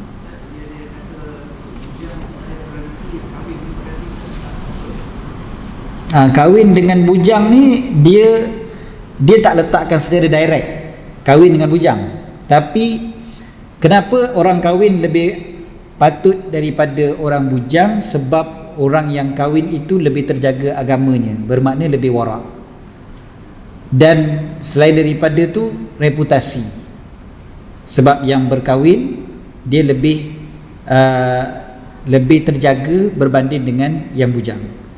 Tapi kalau yang kahwin tu terkenal dengan Casanova, kaki perempuan, yang bujang tu yang soleh, warak, maka yang bujang tu lebih utama daripada yang kahwin. Jadi bukan semata-mata faktor kahwin tu, tapi faktor yang kerana kahwin tu dia lebih terjaga agama dia berbanding dengan yang tak kahwin. Maka itu yang menyebabkan yang kahwin tu lebih utama daripada yang bujang. Ya. Yeah.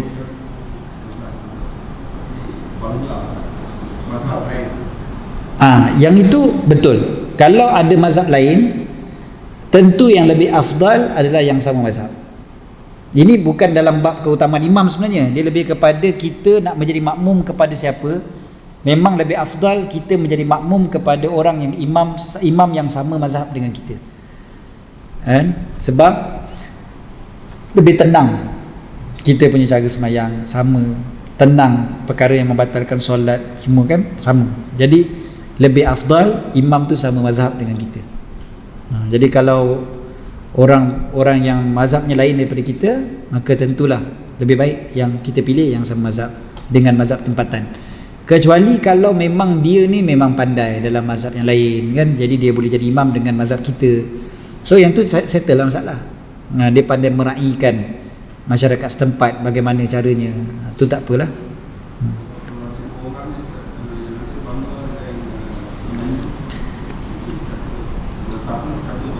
Undi siapa undi. Tapi selalu bangla bacaan Quran lagi bagus daripada kita. Selalunya begitu. Orang Bangladesh yang semayang dekat, yang jadi kerja tempat kita ni banyak yang hafal Qurannya banyak. Kan? 7-8 juzuk paling kurang hafal Quran. Tu yang biasa-biasa. Kan? Tempat saya dekat Selayang, kita punya imam orang Bangladesh. Tapi hafal 30 juzuk. Kan? Ada PhD pula. Bukan ada PhD, tengah buat PhD dalam bidang syariah. Tengah buat PhD dalam bidang syariah. So dari segi hukum hakam pun dia tahu, kan, dari segi apa semualah adanya. Suara pun sedap, suara sedap walaupun nombor 13 dia ada. Kan? Dan memang banyak dia punya kriteria tu dia ada. So kita tolak dia jadi imam. Bangla juga tu. Kan? Bangla juga, tapi doktor lah, PhD. Kan? PhD syariah. So bukan masalah bangsa kan? Sebab Islam dia tak terlalu menitik beratkan bangsa tu, walaupun bangsa tu dinilai jugalah dalam Islam. Okay, wallahu alam. Cukup setakat tu untuk malam ni. Aku qauli hadza wa astaghfirullahal azim li wa lakum. Bismillahirrahmanirrahim. Rabbana fa'na bima 'allamtana, rabbi 'allimna alladhi yanfa'una, rabbi faqihna wa faqih ahlana wa qarabatina fi dinina wa li kulli unsa wa dhakar.